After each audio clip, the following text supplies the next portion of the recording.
നമസ്കാരം. National broadcasting news India today's news round up. സംസ്ഥാനത്ത് നിന്ന് ശക്തമായ മഴ തുടരും. മധ്യ കേരളത്തിലും വടക്കൻ കേരളത്തിലും മലയോര മേഖലകളിലും ശക്തമായ മഴയ്ക്ക് സാധ്യതയെന്ന് കേന്ദ്ര കാലാവസ്ഥാ വകുപ്പിന്റെ മുന്നറിയിപ്പ്. എറണാകുളം, ഇടുക്കി, തൃശൂർ, പാലക്കാട്, മലപ്പുറം, കോഴിക്കോട്, വയനാട്, കണ്ണൂർ, കാസർഗോഡ് ജില്ലകളിൽ യെല്ലോ അലർട്ട് പ്രഖ്യാപിച്ചു. മഴയ്ക്കൊപ്പം മണിക്കൂറിൽ പരമാവധി 50 മുതൽ 60 കിലോമീറ്റർ വരെ വേഗത്തിൽ ശക്തമായ കാറ്റ് വീശാനും സാധ്യതയുണ്ട്. പൊതുജനങ്ങൾ ജാഗ്രത പാലിക്കണമെന്ന് ദുരന്ത നിവാരണ അതോറിറ്റി നിർദ്ദേശം നൽകി. കടലിൽ ശക്തമായ കാറ്റിനും മോശം കാലാവസ്ഥയ്ക്കും സാധ്യതയുള്ളതിനാൽ കേരള, കർണാടക, ലക്ഷദ്വീപ് തീരങ്ങളിൽ മീൻപിടുത്തത്തിന് വിലക്കുണ്ട്. കണ്ണൂർ, കാസർഗോഡ്, ആലപ്പുഴ ജില്ലകളിലെ തീരങ്ങളിൽ ഉയർന്ന തിരമാലയ്ക്കും കടലാക്രമണത്തിനും സാധ്യതയുണ്ടെന്ന് ദേശീയ സമുദ്രസ്ഥിതി പഠന ഗവേഷണ കേന്ദ്രം അറിയിച്ചു. വിവാദ ഫോൺ സംഭാഷണത്തിൽ കുടുങ്ങി പാലോട് രവി രാജിവെച്ചതിന് പിന്നാലെ തിരുവനന്തപുരം ജില്ലയിൽ താൽക്കാലിക അധ്യക്ഷനെ നിയമിക്കാൻ കോൺഗ്രസ് തീരുമാനം. 1 മാസത്തിനുള്ളിൽ പുനഃസംഘടന വരുമ്പോൾ പുതിയ അധ്യക്ഷനെ തീരുമാനിക്കും. അതുവരെ ജില്ലയിൽ കോൺഗ്രസിനെ നയിക്കാൻ താൽക്കാലിക അധ്യക്ഷനെ തിരഞ്ഞെടുക്കും. തദ്ദേശ തിരഞ്ഞെടുപ്പ് അടുത്തിരിക്കെ പാലോട് രവിയുടെ ഫോൺ സംഭാഷണം കോൺഗ്രസിനാകെ തലവേദന സൃഷ്ടിച്ചിരിക്കുകയായിരുന്നു. എം വിൻസെന്റിന്റെ പേരാണ് തിരുവനന്തപുരം ജില്ലയിൽ ഉയർന്നു കേൾക്കുന്നത്. മണക്കാട് സുരേഷ്, ചെമ്പഴന്തി അനിൽ എന്നിവരുടെ പേരുകളും ഉയരുന്നുണ്ട്. ഇതുമായി ബന്ധപ്പെട്ട് നേതൃത്വം ഉടൻ തീരുമാനമെടുക്കും. അതിനിടെ പാലോട് രവിയിൽ നിന്ന് രാജി ചോദിച്ചു വാങ്ങിയതിൽ പാർട്ടിയിൽ 2 അഭിപ്രായമുണ്ട്. തുടക്കത്തിലുള്ള നടപടി സംഘടനയ്ക്ക് ഗുണമാണെന്നുള്ളതാണ് ഭൂരിപക്ഷ അഭിപ്രായം. എന്നാൽ സതുദ്ദേശത്തോടെയുള്ള ഫോൺ സംഭാഷണം തെറ്റായി വ്യാഖ്യാനിച്ചു എന്നാണ് പാലോട് രവി അനുകൂലിക്കുന്നവർ പറയുന്നത്. ജയിൽ ചാടുന്നതിൽ ഗോവിന്ദച്ചാമിക്ക് മറ്റു സഹായങ്ങൾ ലഭിച്ചിട്ടില്ലെന്ന് പോലീസ്. 4 സഹതടവുകാർക്ക് ജയിൽ ചാട്ടത്തെക്കുറിച്ച് അറിയാമായിരുന്നുവെന്നും പോലീസ് കണ്ടെത്തി. വിശദമായ മൊഴി രേഖപ്പെടുത്തുവാൻ തടവുകാരുടെ പട്ടിക പോലീസ് തയ്യാറാക്കി. മറ്റ് സഹായങ്ങൾ ഇല്ലാത്തതുകൊണ്ടാണ് സെല്ലിൽ നിന്ന് പുറത്താക്കിയ ശേഷം ജയിൽ ചാടാൻ താമസിച്ചത്. 4 സഹതടവുകാർക്ക് ജയിൽ ചാടുന്നത് അറിയാമെന്നും കണ്ടെത്തൽ. ജയിലിന് പുറത്തും സഹായം ലഭിച്ചിട്ടില്ല. ജയിലിൽ ഡ്യൂട്ടിയിലുണ്ടായിരുന്ന ഉദ്യോഗസ്ഥരുടെ മൊഴിയും രേഖപ്പെടുത്തും. ജയിലിനകത്തെ മുഴുവൻ CCTV ദൃശ്യങ്ങളും പോലീസ് പരിശോധിച്ചു. ഇതിലെവിടെയും ഗോവിന്ദച്ചാമിക്ക് സഹായം ലഭിച്ചതായി സൂചനകൾ ലഭിച്ചിട്ടില്ല. പുലർച്ചെ 1:10 സെല്ലിലെ കമ്പി മുറിച്ചിയാൽ പുറത്തിറങ്ങുന്നത്. ഇതിനുശേഷം 3.5 മണിക്കൂറിന് ശേഷമാണ് ജയിൽ ചാടുന്നത്. മറ്റ് സഹായങ്ങൾ ലഭിക്കാത്തതിനെ തുടർന്നാണ് ജയിൽ ചാടാൻ താമസിച്ചതെന്നാണ് പോലീസ് കണ്ടെത്തൽ. കൊല്ലം തേവലക്കര ബോയ്സ് ഹൈസ്കൂളിൽ 8ാം ക്ലാസ് വിദ്യാർത്ഥി മിഥുൻ ഷോക്കേറ്റ് മരിച്ച സംഭവത്തിൽ ചീഫ് സുരക്ഷാ കമ്മീഷണറുടെ റിപ്പോർട്ട് തള്ളി വൈദ്യുതി മന്ത്രി കെ കൃഷ്ണൻകുട്ടി. റിപ്പോർട്ട് അംഗീകരിക്കാനാവില്ല. വീഴ്ച വരുത്തിയ ഉദ്യോഗസ്ഥരുടെ പേര് റിപ്പോർട്ടിൽ എടുത്തു പറയണം. വീഴ്ച വരുത്തിയവർക്കെതിരെ നടപടി വേണമെന്ന് KSEB ചെയർമാൻ മന്ത്രി നിർദ്ദേശം നൽകി. വീഴ്ച റിപ്പോർട്ടിൽ സമ്മതിക്കുന്നുണ്ട്. KSEB ചെയർമാനോട് പേര് വിവരങ്ങൾ അടങ്ങിയ റിപ്പോർട്ട് സമർപ്പിക്കാൻ നിർദ്ദേശം നൽകിയിട്ടുണ്ടെന്നും നടപടി ഉറപ്പാണെന്നും മന്ത്രി കെ കൃഷ്ണൻകുട്ടി വ്യക്തമാക്കി. KSEB ഉദ്യോഗസ്ഥർക്ക് വീഴ്ചയുണ്ടായിട്ടെന്ന് വ്യക്തമാക്കുന്ന ചീഫ് സെക്യൂരിറ്റി കമ്മീഷണറുടെ റിപ്പോർട്ടിലാണ് നടപടിക്ക് ശുപാർശയില്ലാത്തത്.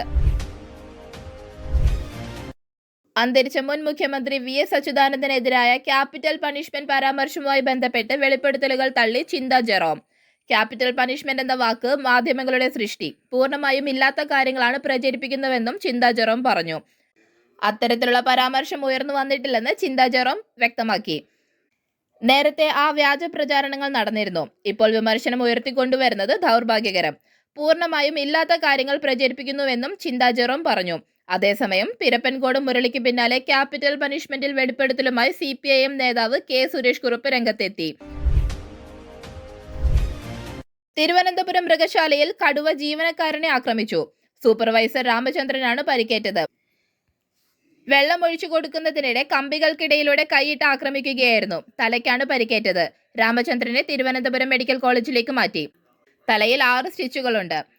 പരിക്കേറ്റ രാമചന്ദ്രനെ ജനറൽ ആശുപത്രിയിലേക്കാണ് ആദ്യം എത്തിച്ചത്. പിന്നീട് തിരുവനന്തപുരം മെഡിക്കൽ കോളേജിലേക്ക് മാറ്റുകയായിരുന്നു. ഇരുമ്പ് കൂടിന്റെ കമ്പികൾക്കിടയിലൂടെ കൈയിട്ട് അപ്രതീക്ഷിതമായി കടുവ ആക്രമിക്കുകയായിരുന്നെന്ന് ജീവനക്കാർ പറഞ്ഞു. ആക്രമിച്ച കടുവയുടെ പേരുവിവരങ്ങൾ മൃഗശാല അധികൃതർ പുറത്തുവിട്ടിട്ടില്ല.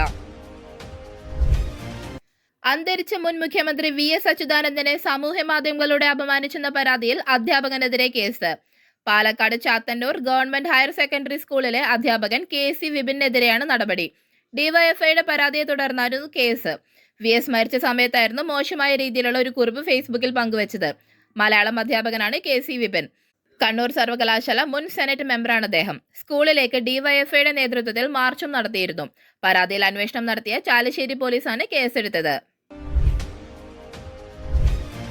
തിരഞ്ഞെടുപ്പ് കമ്മീഷൻ തങ്ങളുടെ അധികാരപരിധി ലംഘിച്ച് വോട്ടർ പട്ടിക പരിഷ്കരണത്തിന്റെ പേരിൽ പൗരത്വം പരിശോധിക്കുന്നത് ഭരണഘടനാ വിരുദ്ധമാണെന്ന് association for Democratic reforms supreme കോടതിയിൽ.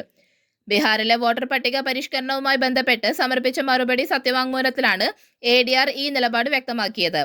വോട്ടർമാരുടെ പൗരത്വം പരിശോധിക്കാൻ തങ്ങൾക്ക് ഭരണഘടനാപരമായ അധികാരമുണ്ടെന്ന തിരഞ്ഞെടുപ്പ് കമ്മീഷന്റെ വാദം മുൻകാല സുപ്രീം കോടതി വിധിന്യായങ്ങൾക്ക് വിരുദ്ധമാണെന്നും ADR ചൂണ്ടിക്കാട്ടുന്നു. വോട്ടർ പട്ടിക പരിഷ്കരണത്തിനായി ആധാർ, റേഷൻ കാർഡുകൾ എന്നിവ സ്വീകാര്യമായ രേഖയിൽ പട്ടികയിൽ നിന്ന് ഒഴിവാക്കിയ തെരഞ്ഞെടുപ്പ് കമ്മീഷന്റെ നടപടി തീർത്തും അസംബന്ധമാണെന്ന് ADR ആരോപിച്ചു. ഇത് വോട്ടർമാരോടുള്ള വലിയ വഞ്ചനയാണെന്നും നിലവിൽ നടന്ന സർവേയിൽ നിരവധി ക്രമക്കേടുകൾ നടന്നതായും മരിച്ചവരുടെ പേരിൽ പോലും ഓൺലൈനായി ഫോമുകൾ സമർപ്പിച്ചതായും റിപ്പോർട്ടുകളുണ്ടെന്ന് ADR വെളിപ്പെടുത്തി. ഏതെങ്കിലും രാഷ്ട്രീയ പാർട്ടി വോട്ടർ പട്ടിക പരിഷ്കരണം ഔദ്യോഗികമായി ആവശ്യപ്പെട്ടിട്ടില്ലെന്നും ADR അറിയിച്ചു. കർണാടക ധർമ്മസ്ഥല വെടിപ്പെടുത്തലിൽ അന്വേഷണം തുടരുന്നു. മുൻ ശുചീകരണ തൊഴിലാളി ഹാജരാക്കിയ തലയോട്ടി പ്രത്യേക അന്വേഷണ സംഘം വിശദമായി പരിശോധിക്കും.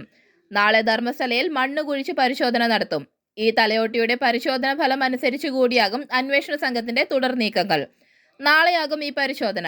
ഇന്നലെ 8.5 മണിക്കൂറാണ് ശുചീകരണ തൊഴിലാളിയുടെ മൊഴിയെടുത്തത്. പ്രധാനമായും തലയോട്ടി സംബന്ധിച്ചായിരുന്നു കൂടുതൽ ചോദ്യങ്ങളും. ഇയാൾ തന്റെ രഹസ്യമൊഴിയിൽ ഉറച്ചു നിൽക്കുന്നതായാണ് വിവരം. ഓരോ മൃതദേഹങ്ങളും ആര് കാട്ടിത്തന്നു, ഏത് വാഹനത്തിൽ കൊണ്ടുവന്നു എന്നതടക്കം ഇയാളോട് SIT ചോദിച്ചു. ഇയാളെ വീണ്ടും ചോദ്യം ചെയ്യും. സുരക്ഷ കണക്കിലെടുത്ത് മംഗളൂരുവിൽ തന്നെയാകും ചോദ്യം ചെയ്യൽ. ഛത്തീസ്ഗഡിൽ മനുഷ്യക്കടത്ത് ആരോപിച്ച് 2 മലയാളി കന്യാസ്ത്രീകളെ അറസ്റ്റ് ചെയ്ത സംഭവത്തിൽ ആഭ്യന്തരമന്ത്രി അമിത് ഷായ്ക്കും ഛത്തീസ്ഗഡ് മുഖ്യമന്ത്രി Vishnudev സായിക്കും കത്തയച്ച് KC Venugopal MP. BJP ഭരിക്കുന്ന സംസ്ഥാനങ്ങളിൽ ന്യൂനപക്ഷങ്ങൾക്കെതിരായ ആക്രമണങ്ങൾ വൻതോതിൽ വർദ്ധിച്ചിട്ടുണ്ടെന്ന് കത്തിൽ പറഞ്ഞു. വിദ്വേഷ കുറ്റകൃത്യങ്ങൾക്ക് ഭരണ സംവിധാനത്തിൽ നിന്നും മൗന പിന്തുണ ലഭിക്കുന്നു. കുറ്റവാളികൾക്കെതിരെ കർശന ശിക്ഷ നൽകണം. ന്യൂനപക്ഷങ്ങളുടെ ഭരണഘടനാവകാശങ്ങൾ സംരക്ഷിക്കാൻ നടപടി വേണമെന്നും KC വേണുഗോപാൽ അയച്ച കത്തിൽ പറഞ്ഞു. ഗിൽ രാഹുൽ ചേർന്ന് ചരിത്രമെഴുതി. ഇംഗ്ലണ്ടിനെതിരെ ടെസ്റ്റ് പരമ്പരയിൽ ശുഭ്മൻ ഗില്ലും KL രാഹുലും ചേർന്ന് 500 റൺസ് കടന്നത് 55 വർഷത്തിനു ശേഷം ആദ്യമായി. ആദ്യം ഇത് നേടിയത് സുനിൽ ഗവാസ്കറും ദിലീപ് സർദോസയുമാണ്. ഗാസയിലെ യുദ്ധം പകുതി ദിവസം നിർത്തുന്നു.